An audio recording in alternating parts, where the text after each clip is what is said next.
Oh, I didn't see you there. It's time for another tag video.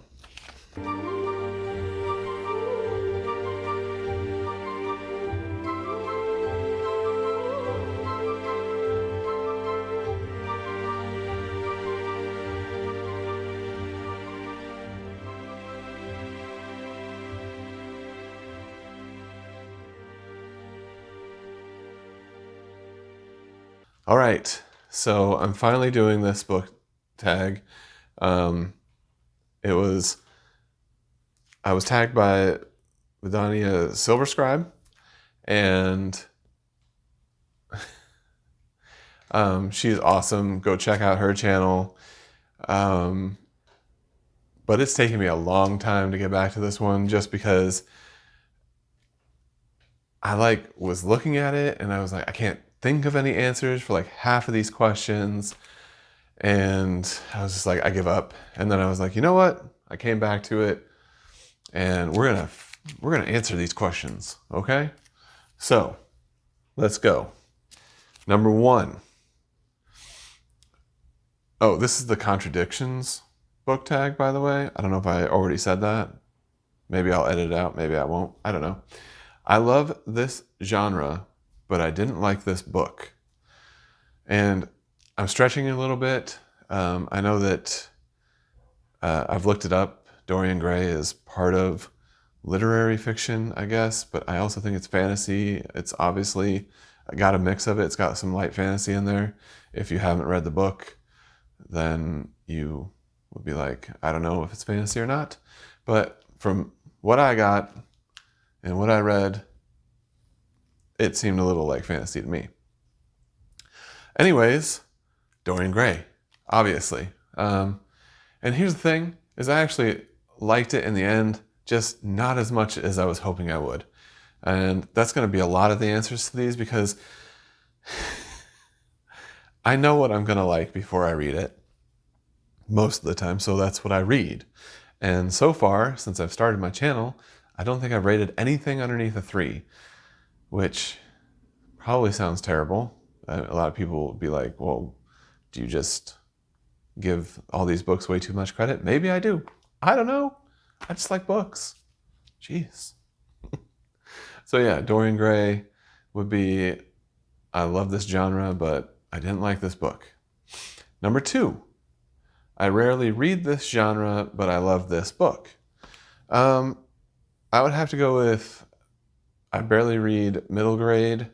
I'll be coming out with a review for this book coming up soon, but it was Pax by Sarah Pennypacker, and it's just because I don't really read middle grade that much. So I actually really enjoyed the book, and you'll see why in my review eventually. But yeah, I like that one a lot. It's just about a boy and his fox, and then they get separated through circumstances, and then it's about the foxes and the boys' journeys in trying to get back to each other. So very fun book. Reminded me of a lot of different things when I was reading it, like a lot of stuff from my childhood. I would have to say, there were a lot of movies back in the late 80s, early 90s of animals getting lost and trying to come home, and then you would hear thoughts from their own head and things like that. So yeah, it reminded me of that, and I got a little nostalgic, I guess you could say, although I don't talk about that in my review at all because I've already recorded that. I love this trope, but I didn't like this book. And once again, I actually liked this book, but I had some gripes about it, and I rated it a little bit lower on the scale. So we're going to go with Ordinary Monsters by J.M. Miro. And it's not because I didn't like the book, but it's just some of the things left a bad taste in my mouth. Oh, sorry. The trope, found family, because I thought that part was actually really well done. There was just like some pacing issues with the book and things like that I didn't understand why the book was as big as it was for the most part. That would probably be like my biggest complaint about the book, which is why it dropped it like where it could have been like a 5-star read and it wasn't. So I can't actually remember what exactly it was, but I still remember thinking to myself, this book could have been better. But hey, I'm not an author and, you know, I'm just here to complain. And my cat is climbing his tower now and banging my lights about. So, I hate this trope, but I love this book. And I'm not exactly sure. And see, this is why I didn't want to do this tag, because I'm not good at like coming up with stuff like this. But I don't know if I necessarily hate any tropes as long as they're done well. And I think just as like a red-blooded male, you kind of have to be like, well, this trope itself, like, would I even like it if it was done even near bad? And I don't know, maybe I would, maybe I wouldn't, but the trope is enemies to lovers. And I just recently read and reviewed this book, which was Dance of Thieves by Mary E. Pearson. And I just really enjoyed the book. I don't know if I necessarily do not like enemies to lovers, because I haven't read enough of that kind of book. I think, well, actually that would be another good example of a book that I liked that had that trope in it, which would be Six of Crows, now that I'm thinking about it. And I did actually like, there's a couple in the book that I don't even know if I can't even remember. It's been so long since I've read the book that I can't remember if they like stay together at the end. But there is a couple in the book that are like enemies to lovers. So maybe I do like that trope secretly. I don't know. But both books I found very entertaining. And they were both actually like YA titles, I think. I think Six Crows is definitely a YA title too. So I definitely enjoyed both. Maybe I just like enemies to lovers trope. All right, number 5. I love this author, but I didn't like this book. This one was fairly easy. Maybe someday I'll go back and read it again and maybe I'll enjoy it. But I haven't seen the second book in the series yet, and maybe he knows that a lot of people didn't like it. But this is Jim Butcher's The Aeronaut's Windlass.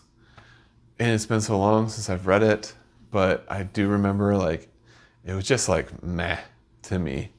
I think just like from my recollection, it would probably be like a 2.5 gnomes or something like that. But like I said, I haven't read it in a long time. I pretty much like read it when it first came out because I was like, oh my gosh, Jim Butcher. I've read the Codex Alera. I've read the Dresden Files. I love them all. This has got to be good. And it just like was not that great to me. Like I was just like, meh. I don't really get it. I don't really get why this, how this is supposed to be another Jim Butcher book. Maybe when more of that comes out, I'll reread it and maybe it'll be better. I don't know. Number 6. I previously disliked a book by this author, but I loved this book.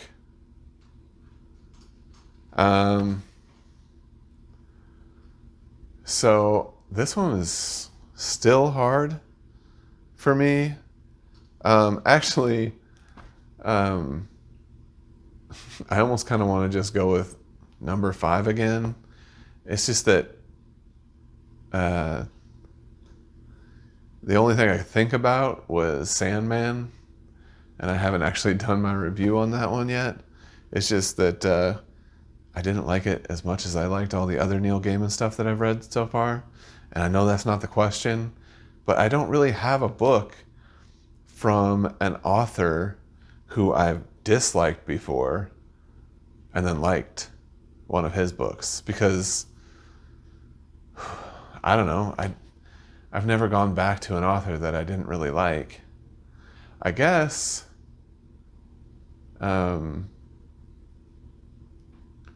could probably would be something like from back in the day, like maybe like a Michael Crichton book when I used to read those, or Dan Brown when I read like whatever that book was that Tom Hanks was in the movie for. Maybe I read the second one and I didn't like that. I don't know. This question's hard. I don't like it. We're copping out of this one. I don't care anymore. Number 7. I love this cover, but I didn't like this book. And once again, like I've said before, I actually gave this one above a 3, which means I liked it. And that would be Andrea Hairston's Master of Poisons. It was just very hard to read, but the cover of the book, wherever I'm going to put this, gorgeous. I have a thing for yellow covers, apparently. But beautiful, beautiful book. And just not my favorite book in the world when I got done reading with it.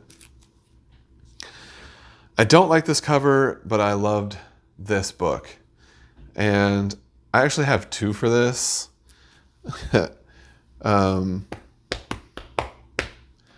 Let's see. Where is... It's got to be in my sci-fi section. So they kind of are going to... It's kind of like a tie, I would say. And for different reasons. I loved both of these books, and I've only actually read book 1. We'll go with this one first. John Carter's Barsoom series. And it's just... Ugh.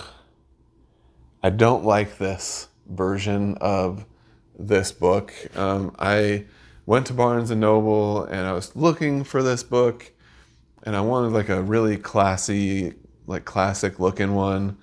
And I thought, well, I can't find it. And then one of the workers there, very, very nice person, came up to me and was like, what are you looking for? And I said, well, I want like all of this in one book. And they were like, well, we can order that for you. And I said, well, why not? We'll try it. And then it came, and it looks like I could have gone to like the Scholastic Book Fair in 5th grade and bought this book. But, I mean, it's still the Barsoom series. It's still, you know, John Carter of Mars. I've only actually read book 1, A Princess of Mars, and I loved it a lot, and I can't wait to get back to it eventually someday. And then the one that tied, and it breaks my heart. And you know what? Like, I love the covers for Wheel of Time that are all done like this. And I even love this one just because, I mean, Wheel of Time is near and dear to my heart. But this cover... And once I actually did a little research just a few nights ago, because I was thinking about doing this tag, a lot of people have the same thoughts, that this looks like a Harlequin like romance novel. And they're not wrong. Like, it's very Fabio-esque with his deep V-neck pirate shirt that he's wearing. It's just and the lady that's like looking up to him. It's just it's not good. I'm sure that the artist was going for some other kind of effect, but goodness, if it doesn't feel like one of those romance novels. So there you go. Those are the 2 bad covers of books that I really actually enjoy the ever-living heck out of. So this is where I tag people. I guess, you know, if you want to do it, do it. You know, I'm not going to tag anybody specifically. But yeah, if you want to do it, just do it. And have fun with it. It was hard for me, I know that much. Well, I hope you guys had fun and that you just keep reading and have a magical day.